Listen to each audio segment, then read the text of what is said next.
मोमिनो गॾजी पढ़ो सब सल्लू अलैहि वालिही सल्लू अलैहि वालिही।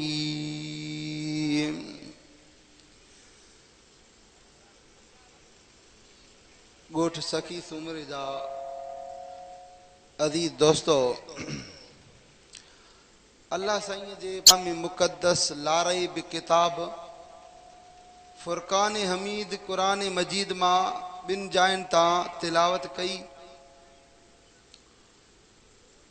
महीने जी मुनासिबत जे हिसाब सां ही महीनो हली रहियो आहे रजब जो महीनो। रजब जो महीनो हली रहियो आहे। रजब उन जे कॾ शहबान आहे, उन जे कॾ रमज़ान आहे।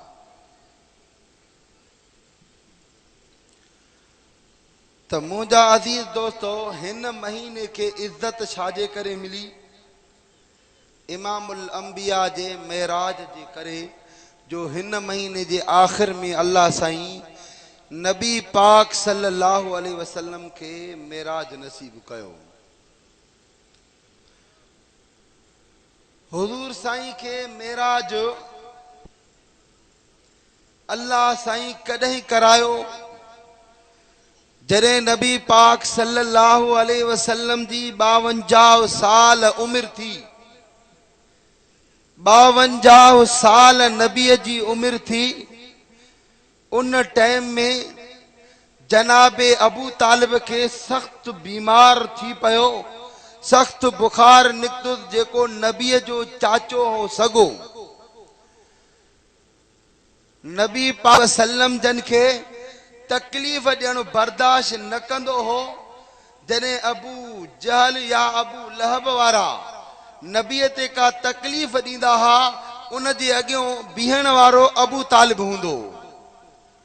उहो नबी पाक सल्लल्लाहु अलैहि वसल्लम जी जॾहिं 52 साल उमिरि थी, शदीद बीमार थी पियो।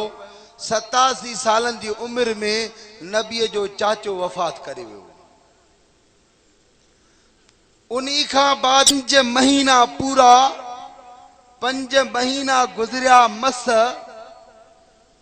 नबी पाक सल्लल्लाहु अलैहि वसल्लम जी पंहिंजी प्यारी घरवारी, जेका उन टाइम ते नबी ॿी शादी अञा न कई हुई, हिकिड़ी घरवारी हुई जेका ॾुखनि जे ज़माने में नबी पाक सल्लल्लाहु अलैहि वसल्लम सां साथ ॾिनई, जंहिंजो नालो बीबी खदीजतुल कुबरा हो।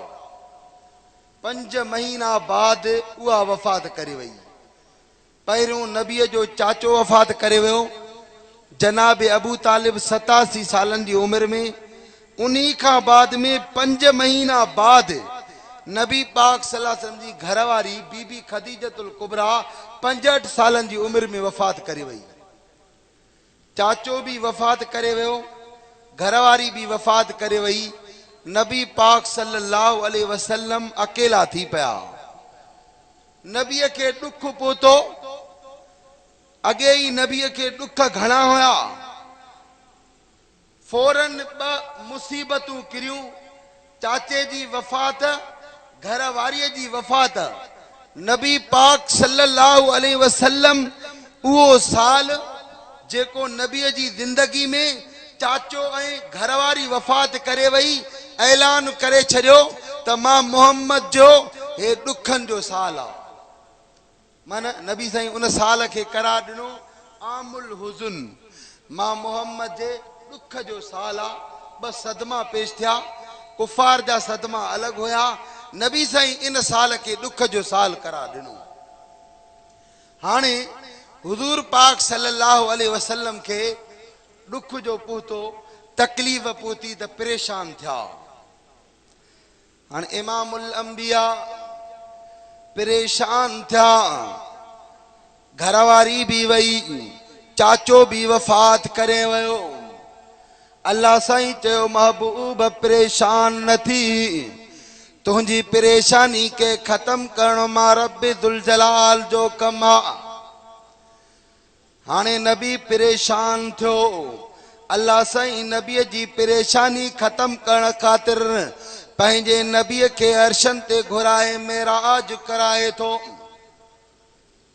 जॾहिं को माण्हू या दोस्त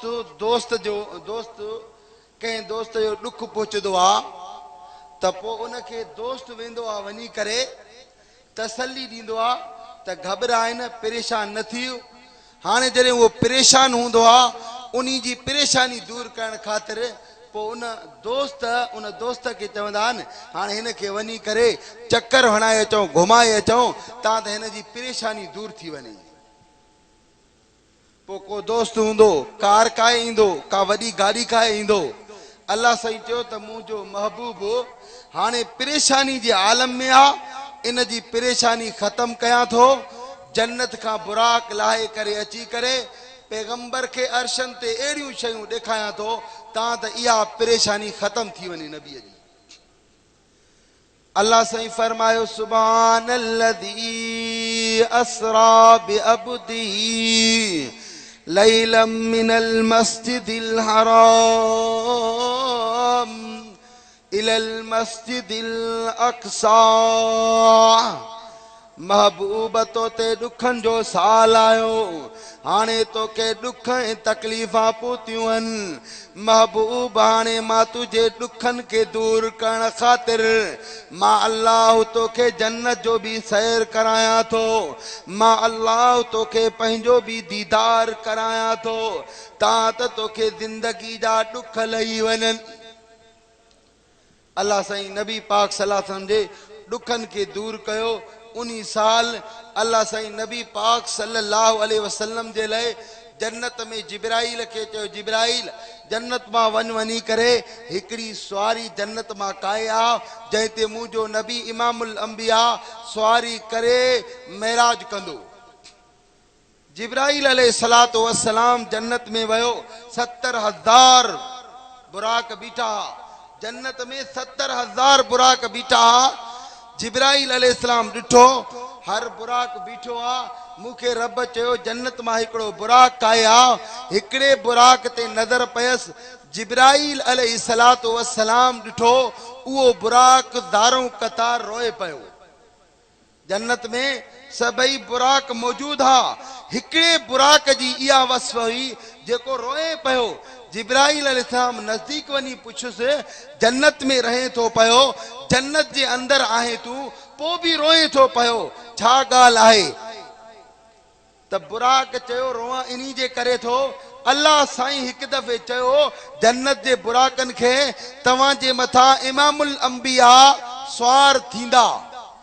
नबी पाक सल्लल्लाहु अलैहि वसल्लम जन मेराज कंदा, सवारी कंदा। इन्ही खां पोइ जॾहिं ऐलान थियो मां पंहिंजी दिल जी तमन्ना मुंहिंजी इहा आहे त इहो इमामुल अंबिया मुंहिंजे मथां सवारी करनि। रोआ इन्ही जे करे पियो अल्लाह खे बाॾायां थो रब जॾहिं तूं उनखे सैर कराई त मुंहिंजे मथां सैर कराईंदा। जिब्राइल अलैहिस्सलाम मोटी वियो, अल्लाह साईं खे चई रब जन्नत में हिकिड़ो बुराक आहे जेको रोए थो पियो, मां उन खां पुछुमि रोए छो थो? चई जॾहिं बि मां असां इहो नालो ॿुधो आहे मोहम्मद अरबी मेराज कंदो बुराक ते सवारी कंदो, उहो लफ़्ज़ जॾहिं बि ॿुधा उन खां पोइ मां रोईंदो आहियां पियो त अल्लाह साईं इहा हस्ती मुंहिंजे मुक़द्दर में नसीब कजांइ। जिब्राइल अलैहिस्सलातु वस्सलाम खे अल्लाह चयो त जेकॾहिं इहो इन जी एॾी तमन्ना आहे हाणे इमामुल अंबिया खे बि इन्हीअ ते सवार करे मां मेराज कराईंदुमि। जिब्राइल अलैहिस्सलातु वस्सलाम के अल्लाह हुकुम कयो जिब्राइल हाणे जन्नत में इन्ही बुराक के काए अच, इमामुल अंबिया इन्ही जे मथों सवारी कंदा। उन बुराक जो नालो जारूद हुयो। इमामुल अंबिया निंड पया सूमर हुयो। पैगंबर करीम सल्लल्लाहु अलैहि वसल्लम के सूमर ते मेराज थियो। सूमर जो ॾींहुं बरकत वारो आहे। इन्ही जे करे मुंहिंजे नबीअ जी विलादत बि सूमर ते, मुंहिंजे नबी जी पैदाइश बि सूमर ते, इमामुल अंबिया जी वफ़ात बि सूमर ते, इमामुल अंबिया जी वफ़ात बि सूमर ते। पैगंबर ज़िंदगी में रोज़ो रखदा सूमर जो रोज़ो। नबी पाक सल्लल्लाहु अलैहि वसल्लम के जने काफरन मक्के मां तड़ायो, मदीने हिजरत कई भी सूमर हुयो। पैगंबर जी हिजरत भी सूमर ते हुई, नबी जी वफात भी सूमर ते हुई, पैगंबर जो मेराज भी सूमर ते हो, नबी रोज़ो भी सूमर ते रखंदा हमेशा। इमामुल अंबिया के नबूवत मिली सूमर जे दिहाड़े, इमामुल अंबिया ते पहरी वही आई सूमर जे दिहाड़े ते, इमामुल अंबिया ते कुरान लथो सूमर जे दिहाड़े ते, इमामुल अंबिया के रब मेराज करायो सूमर ते। सूमर हुयो, बुराक आयो, जन्नती बुराक, जंहिंजी मंज़िल बुराक लफ़्ज़ अरबी जो आ, बर्क का वरतल आ। बर्क चइबो आ खिवण के। आसमान जे अंदर तव्हां ॾिसंदा हो जॾहिं झुड़ थी वञे, खिवण जॾहिं तजली ॾींदी आ, मन उनजी हिकिड़े सेकंड में आसमान का ज़मीन ते रोशनी पहुचदी आ। हिकिड़े सेकंड में एडी रोशनी ईंदी आहे उनजी जो धरती के सफेद करे छॾींदी आहे। अल्लाह साईं नबीअ खे एडो बुराक ॾिनो जेको आसमान बर्क खां मन बिजली जी रफ़्तार हुई, उन जी रफ़्तार जी त का ॻाल्हि करे ई नथो सघे। जन्नती बुराक हुयो त नज़र केतिरी पई, अलाए केतिरे किरोड़े मेलनि ताईं उन जी नज़र हुई, उते उन जी विख पुॼे पई। सफेद हुयो, रोशनी वारो बुराक हुयो। उहो जिब्राइल अलैहिस्सलाम नबी पाक सल्लल्लाहु अलैहि वसल्लम जे दरवाज़े ते काहे आयो। तव्हां असांखे इहो सबक मिलियो त बुराक जन्नती जिब्राइल अलैहिस्सलातु वस्सलाम 2,80,000 फरिश्तनि था नबी पाक सल्लल्लाहु अलैहि वसल्लम जे इस्तिक़बालिया कमेटी जा नबी जे दर ते आयो। 2,80,000 फरिश्तनि जी जमात सां जिब्राइल आसमाननि खां जारूद इन बुराक समेत पैगंबर जे दरवाज़े ते आयो। त इन मां इहो सबक मिलियो त नबीअ जे दरवाज़े ते जॾहिं आयो जिब्राइल अलैहिस्सलाम, जिब्राइल समझो इमामुल अंबिया मक्के में आहिनि, मदीने में न आहिनि। मक्के में बि कंहिं वटि आहिनि, उम्मे हानी जे घर में आहिनि। उम्मे हानी उहा जेका फतह मक्के में नबीअ ते कलमो भरे मुसलमान थी आहे, हज़रत अली साईं जी भेण आहे उम्मे हानी, उनजो नालो असली आतिका हुयो। पैगंबर करीम सल्लल्लाहु अलैहि वसल्लम के उतां जिब्राइल अलैहिस्सलाम खणी करे मेराज करायो। अल्लाह फरमायो सुबहानल्लज़ी अस्रा बिअब्दिही। हाणे मेराज अल्लाह तो चए लइलम मिनल मस्जिदिल हरामी इलल मस्जिदिल अक्सा। कुरान पाक में मेराज जो जिक्र अल्लाह बिन जाइन जो कयो आहे। बस हिकु मिनल मस्जिदिल हरामी इलल मस्जिदिल अक्सा, बिनी मस्जिदन जो जिक्र कयो अल्लाह। नबीअ के अल्लाह साईं मेराज करायो हिक मस्जिद खां ॿी मस्जिद। इहो तव्हां असांखे अल्लाह ॿुधायो त मस्जिद जेकी शइ आहे उहा वॾी तक़द्दुस वारी जाइ आहे, इज़त वारी जाइ उहा आहे मस्जिद आहे। जॾहिं अल्लाह नबीअ खे हिक मस्जिद खां ॿी मस्जिद ताईं मेराज कराए थो। लैलम मिनल मस्जिदिल हरामी इलल मस्जिदिल अक्सा, मस्जिद हराम का मस्जिद अक्सा ताईं। मस्जिद हराम में एक नमाज पढ़ लख नमाज जो सवाब, जमात सां पढ़ 27 लख नमाजन जो सवाब। मस्जिद हराम का बैतुल मुक़द्दस ताईं इमामुल अंबिया फरमायो जेको बैतुल मुक़द्दस उन मस्जिद अक्सा में मुझो उम्मती 5 नमाजूं पढ़ंदो। नबी साईं के जंहिं अल्लाह सैर करायो काथों बैतुल्लाह का वठी बैतुल मुक़द्दस जेको शाम में अवल काबू। इमामुल अंबिया फरमायो जेको मानू बैतुल मुक़द्दस में 5 निमाज़ूं पढ़ंदो वो गुनाहन का ईअं पाक ऐं साफ़ थी वेंदो ॼण माउ जे पेट मां न उॾाओ। उन बैतुल मुक़द्दस में अल्लाह साईं नबीअ खे घुरायो बैतुल्लाह खां वञी बैतुल मुक़द्दस ते। हुज़ूर फरमायो जेको माण्हू दिल जी तमन्ना कंदो त मां बैतुल मुक़द्दस के वञी ॾिसी अचां, सरज़मीन अंबिया आहे, हर नबी उते आयो आहे उन ज़मीन ते, हर नबी खे उहो काबो मिलियो जेको मुंहिंजो उम्मती नबी फरमायो दिल जी तमन्ना करे चवंदो त काश बैतुल मुक़द्दस के ॾिसी अचां। जेकॾहिं इन दिल जी तमन्ना करे ॾिसी आयो, नबी फरमायो क़यामत जे ॾिहाड़े नबी उन जी ज़ियारत कंदा। जेको दिल जी तमन्ना सां उन अव्वल काबे ॾे वेंदो ॾिसण, नबी फरमायो त जन्नत में नबी उन जी वरी ज़ियारत करण ईंदा जेको बैतुल मुक़द्दस ॾिसण वियो। इमामुल अंबिया फरमायो 1000 शहीदनि जो सवाब मिलंदुसि ॾिसण सां, बैतुल मुक़द्दस के ॾिसण सां। इमामुल अंबिया फरमायो 1000 शहीदनि जो सवाब मिलंदुसि। हिक निमाज़ पढ़ंदो 70,000 फरिश्ता उन जी मग़फ़िरत जे लाइ दुआऊं कंदा रहंदा। या बैतुल मुक़द्दस जी तारीफ़ आहे। बैतुल मुक़द्दस के इमामुल अंबिया नबीअ खे अल्लाह साईं मस्जिद हराम खां बैतुल मुक़द्दस ताईं सैर छो करायो? डायरेक्ट जने अल्लाह साईं आसमाननि ते नबी के खणाया, अगे ही मुशरिक एतराज़ करन पिया नबी मेराज न कयो। जने नबी जो बुराक मथे उते पियो ज़मीन चिंबड़ी पई, ज़मीन चिंबड़ी पई बुराक के न छड़े पई। अल्लाह साईं ज़मीन के चयो छो रब इन महबूब के अर्शन ते घुराई थो, कुछ मुझो भी सफर त कराएस, मुझे मथा भी इहो जन्नती बुराक। इमामुल अंबिया रात जो कुछ हिस्सो मुझे मथा भी त सफर करन जिया मां भी बरकत ऐं इज्जत वारी थी वञा।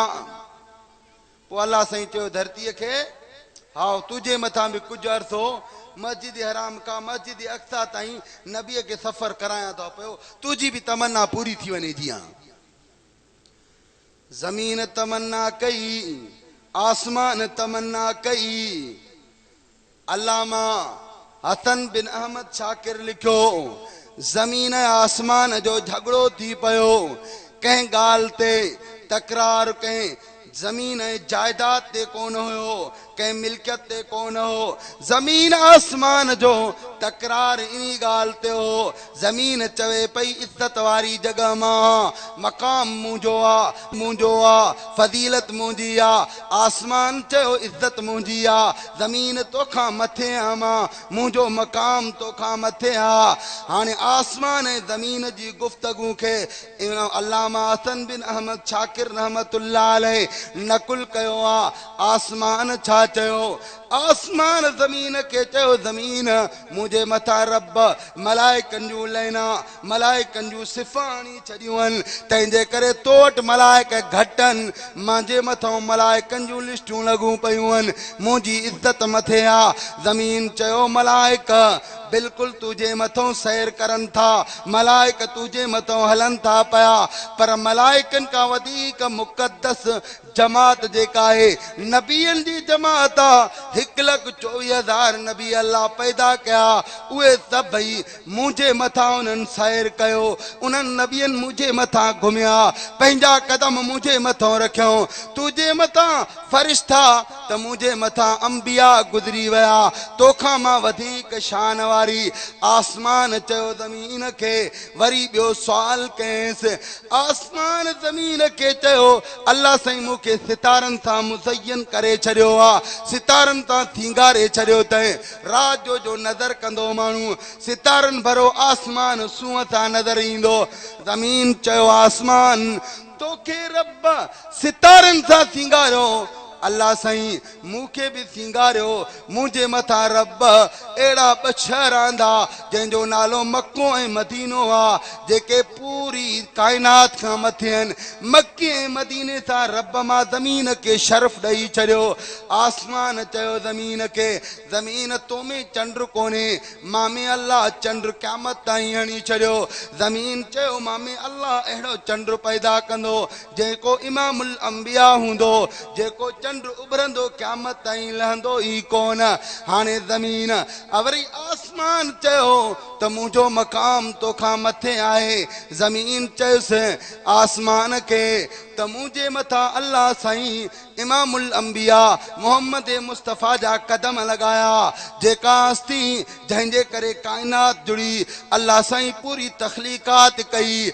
आसमान हिते चुप थी वियो लाजवाब थी वियो आसमान दुआ घुरी रब ज़मीन त मूंखां मारियूं वञे थी पई ज़मीन त मूंखां गोए खटियूं वञे थी पई इहो नबी पैदा ज़मीन ते थियो घुमियो ज़मीन ते रब साईं हाणे ज़मीन खे जीअं तूं फज़ीलत ॾिनी इन नबी जो सैर कराए आसमाननि ते घुराए रब साईं मूंखे बि इन जा जीअं कदम लॻनि मुंहिंजी बि इज़त थी वञे नारा तकबीर शान मुस्तफा मुस्तफा जमीयत उलमा इस्लाम इमामुल अंबिया मेराज शॉर्टकट मां कंदो तो वञा बैतुल मुक़द्दस में आया बैतुल मुक़द्दस जेका मां जुमे ते तकरीर कई उन खां अलावा मां ॿुधायां थो इमामुल अंबिया बैतुल मुक़द्दस में आया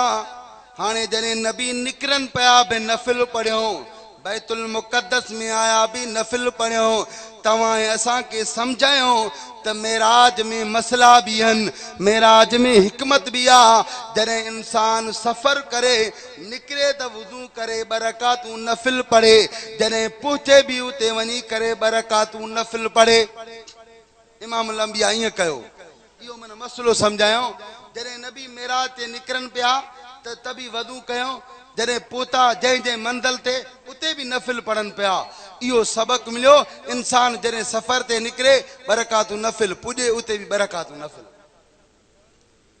हाणे जॾहिं बैतुल मुक़द्दस वटि 1,24,000 नबी कठे थी विया अल्लाह साईं अॻ में ई नबियनि खे उते कठे करायो बैतुल मुक़द्दस में जिब्राईल अलैहिस्सलातु वस्सलाम बुराक कायूं आयो उते हिकिड़ो पत्थर पियो हो जंहिं पत्थर सां नबी पंहिंजूं सुवारियूं ॿधी करे निमाज़ पढ़ंदा उते उहो पत्थर पियो हो पर उन पत्थर में अॻे सोराख हुयो उहो सोराख बंदि थी वियो उहो सोराख उन पत्थर जो हाणे बंदि थी वियो जिब्राईल अलैहिस्सलाम आंगुर सां सोराख कढी करे उहो जेको नबीअ जो बुराक हुयो जारूद उन्हीअ खे उन में ॿधी छॾियईं इतां बि तव्हां असांखे मसलो सम्झायो वियो कहिड़ो जिब्राईल बुराक खे न ॿधिया ज़रूरत कोन हुई बुराक त तमन्नाऊं करे पियो त इमामुल अंबिया जे मथां सुवारी थिए बुराक त इंतज़ारनि में हज़ारे साल बुराक जी त इहा तमन्ना हुई बुराक त कोन भरिया पर मसलो तव्हां असांखे इहो सम्झायो वियो जेकॾहिं तव्हां ऐं असां बि अगरि कंहिं मस्जिद में वञो त पंहिंजी जेकॾहिं सुवारी हुजे उनखे तालो हणिजे सुवारी जी हिफ़ाज़त पंहिंजी पाण खे करणी आहे हालांकि ज़रूरत कोन हुई बुराक जे ॿधण जी तव्हां असांखे मसलो सम्झायो वियो त तव्हां जॾहिं अचो मस्जिद जे अंदरि सुवारी खे तालो हणी अचो लाक करे अचो पोइ अल्लाह ते भरोसो रखो जॾहिं मस्जिद में अचो त तव्हां पंहिंजी जुती जी बि पाण हिफ़ाज़त कयो ईअं न चओ त पोइ चोरी थी वई इन्ही में अल्लाह साईं हिकिड़ो इहो वॾो मसलो सम्झायो जन्नती बुराक आहे जिब्राईल कायूं आयो पोइ बि पत्थर में ॿधे थो पियो त हिफ़ाज़त ज़रूरी आहे पंहिंजी जेकी बि गाॾी हुजे हज़रत जिब्राईल अलैहिस्सलातु वस्सलाम हाणे ॿधी करे आयो इमामुल अंबिया खे उन रात बैतुल मुक़द्दस जो निगहबान हो जेको सफ़ाई कंदो बुहारी ॾींदो बैतुल मुक़द्दस में आज़ान ॾींदो रात जे टाइम इशा खां पोइ जीअं आम तरह ते मस्जिदियूं बंदि थींदियूं आहिनि हू बि ईअं ई कंदो मस्जिद बंदि करे वञी रात जो घर में सुम्हंदो उन्ही रात उहो निगहबान आयो निमाज़ पढ़ी बाद में जॾहिं मस्जिद बैतुल मुक़द्दस खां निकिरे पियो दरवाज़ो हिकिड़ो बंदि न थिए पियो उन्ही दरवाज़े जी कोशिशि कयईं त हाणे हिनखे कीअं बंदि कयां बंदि नथो थिए रात जे टाइम में मथां का चोरी थी वञे मथां को ॿियो को मसइलो थी वञे इन्ही जे करे उहो बंदि करे पियो बैतुल मुक़द्दस खे हाणे बंदि कोन थियो रातों रात बैतुल मुक़द्दस जो निगहबान वियो वञी करे हिकिड़ो वाढो पाड़ेसरी उनखे चई ॾखण मां बैतुल मुक़द्दस बंदि कंदो आहियां रोज़ानो आराम सां दरवाज़ो बंदि थींदो आहे अॼु मां ज़ोर लॻाया आहिनि अलाए दरवाज़ो हेठि किरी पियो अलाए छत वेहक कई आहे हाणे मूंसां गॾिजी हली करे इन दरवाज़े खे त बंदि कयूं मथां राति जे टाइम ते कोई अची न वञे उहो वाढो वठी आयो अची उन दरवाज़े ते बीहाए वाढो होशियार वाढो कोशिशि कयईं ॾाढी महिनत कयईं ॾाढी पर दरवाज़ो वाढे खां बि बंदि न थियो बैतुल मुक़द्दस जे मुतवली खे चई ॻाल्हि ॿुध रातो की रात गुज़ार बाक़ी सुबुह ते मां तोखे अहिड़ो त ठाहे ॾींदुमि हुन चयसि ॻाल्हि ई राति जी आहे पर बैतुल मुक़द्दस जे मुतवली खे ख़बर ई कोन हुई त अॼोकी राति 1,24,000 नबी हिते मौजूद थींदा तॾहिं करे अल्लाह साईं दरवाज़े खे बंदि करणु न ॾे पियो उनखे कहिड़ी ख़बर त इमामुल अंबिया जी अहिड़ी हस्ती ईंदी त 1,24,000 नबियनि खे निमाज़ पढ़ाईंदी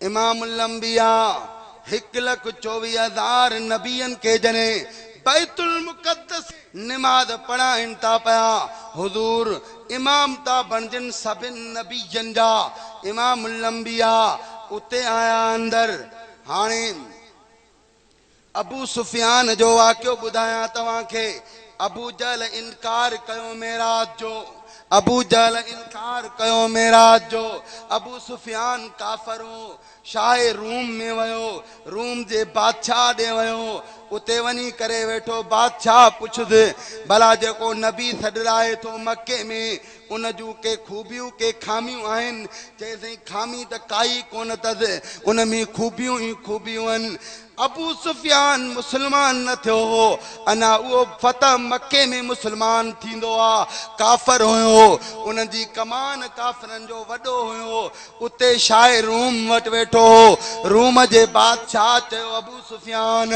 हाणे मूंखे उन जी खामी अथी का ॿुधाए अबू सुफियान चयो खामी त काई कोन अथसि हिकिड़ी खामी उनखे हुई त कोन अबू सुफियान जी नज़र में आई इमामुल अंबिया में हिकिड़ी खामी आहे अबू सुफियान चयो खामी हिकिड़ी वॾी अथसि ऐं उन शाहे रूम पुछा कयसि शाहे रूम चयो कहिड़ी खामी आहे उन में रूम जे बादशाह अबू सुफियान के चयो ॿुधाए खामी कहिड़ी आहे चवे तो हिकिड़ी राति में रातों राति मां वञी करे बैतुल मुक़द्दस में वरी 7 आसमान वञी अर्श मुअल्ला अल्लाह सां मुलाक़ात करे मोटी आयो आहियां इहा हिकिड़ी वॾी उन खामी सम्झी छो त इन हिकिड़े मुख़्तसर अरसे में सैर शाहे रूम ॿुधे पियो अबू सुफियान खां इहा ॻाल्हि शाहे रूम ॿुधे पियो त शाहे रूम जो जेको मथे ॾांहुं माण्हू वेठो हो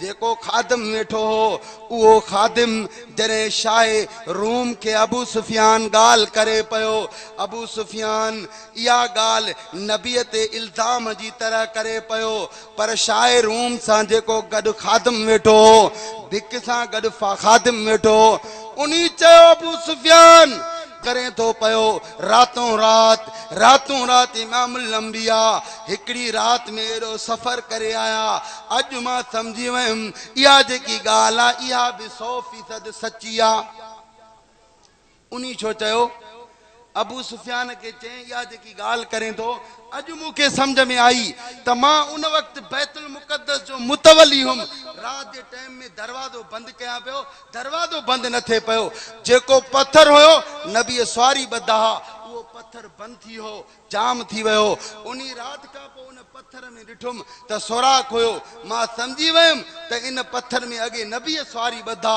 रात जो पक सां मां समझी वयम त इमामुल अंबिया इन बैतुल मुक़द्दस में आया शाह रूम के अन्या यकीन थी वियो त पंहिंजे नौकर चए थो पियो अबू सुफियान जेको नबी साईं में इहा खामी ॾिठी पए उहा बि रद्द थी वई अबू सुफियान जी नबी पाक सल्लल्लाहु अलैहि वसल्लम में सभई मन खामी त का हुई कोन इमामुल अंबिया बैतुल मुक़द्दस में पहुता इता मसलो समझ में आयो नबी इंतजार में आहिनि कंहिंजे इंतजार में इमामुल अंबिया जे इंतजार में आहिनि नबी अचे त निमाज़ थे नबियन जो भी यकीन इहो हो त इमामुल अंबिया अन्ना मक्के में आहिनि हिते ईंदा अंबिया इन किस्से मां तव्हां असां के सबक मिलियो त इमामुल अंबिया हर जगह ते मौजूद न आहिनि हर जगह ते नबी मौजूद कोन्हे हर जगह ते मौजूद हुजे हा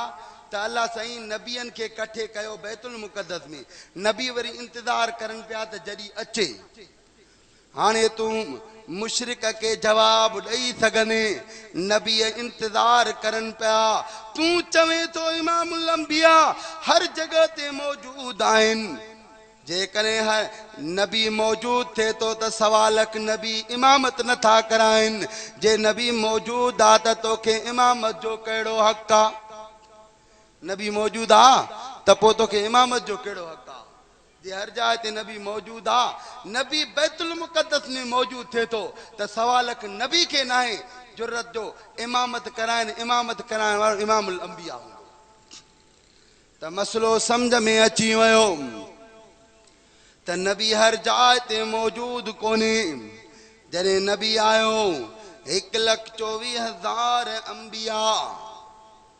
इंतजार में हा हिकड़ा चवंदा आहिनि त नबी आदम अलैहिस्सलाम सोचे पियो त मुंहिंजी इमामत थींदी या हिकड़ा चवंदा आहिनि हज़रत नूह अलैहिस्सलाम सोचे पियो त मूंखे इमामत मिलंदी इहो सफ़ा कूड़ आहे छो जॾहिं नबियन खे भी ख़बर पई इमामुल अंबिया ईंदो या केड़ी हदीस में लिखियल आहे जो नबी सोचे पियो आदम अलैहिस्सलाम सोचे पियो त मांखे इमामत मिलंदी हज़रत इब्राहिम सोचे पियो त मांखे इमामत मिलंदी जॾहिं इमामुल अंबिया जॾहिं भी मौजूद हूंदा इमामुल अंबिया जी मौजूदगी में कंहिंखे भी हक़ न आहे जो इमामत कराए नबी वफ़ात जे टाइम में 17 नमाज़न जे लाइ हुकुम कयो अबू बकर सिद्दीक़ खे पाण साईं हिकड़े दफ़े तबियत बहितर थी हुजूर ॾिठो अबू बकर सिद्दीक़ नमाज पढ़ाए पियो नमाज जे दौरान पाण आया इमामुल अंबिया अची विया अबू बकर सिद्दीक़ नमाज में हटी वियो सबक मिलियो त जाते इमामुल अंबिया ईंदो उते ॿिए जी इमामत ख़तम आहे अबू बकर सिद्दीक़ नमाज में मौजूद हो इमामत जे दौरान हुयो पो भी इमामुल अंबिया अची विया सिद्दीक़ अकबर पोते मोटी वियो मसलो समझ में अची वियो त नबी जी मौजूदगी जी अंदर कंहिं भी नबीअ खे या कंहिंखे भी हक़ न आहे जो इमामत कराए उते जॾहिं नबी पहुतो हाणे सवा लख नबी इंतजार में आहिनि छाजे इंतजार में इंतजार इहो आहे जिब्राइल अलैहिस्सलातु वस्सलाम के हुकुम थियो जिब्राइल आज़ान दे जिब्राइल आज़ान ॾिनी हज़रत जिब्राइल अलैहिस्सलातु वस्सलाम उते बैतुल मुक़द्दस में इहा ई आज़ान ॾिनी जेका अॼु ई मिलंदी आहे जिब्राइल जेका आज़ान ॾिनी उन आज़ान में तारीफ़ कंहिंजी अशहदु अन्न मुहम्मदर रसूलुल्लाह नालो कंहिंजो त सवालक नबी कीअं चवंदा त असां इमामत कराईंदासीं जिब्राइल उते आज़ान ॾिनी उन आज़ान में भी ज़िक्र मिठड़े मोहम्मद जो हुयो आज़ान ॾिनी जिब्राइल अलैहिस्सलातु वस्सलाम आज़ान ॾिनई आज़ान का पो जिब्राइल अलैहिस्सलाम नबी पाक सल्लल्लाहु अलैहि वसल्लम जन जे हथ मुबारक का वठी करे पैगंबर करीम सल्लल्लाहु अलैहि वसल्लम के मुसल्ले ते भी आए हाने नबी इमामत कराई 1.25 लाख नबियन जी इमामत थी अगे नबी उम्मत जा इमाम हुया हाने नबी जा भी इमाम थी वया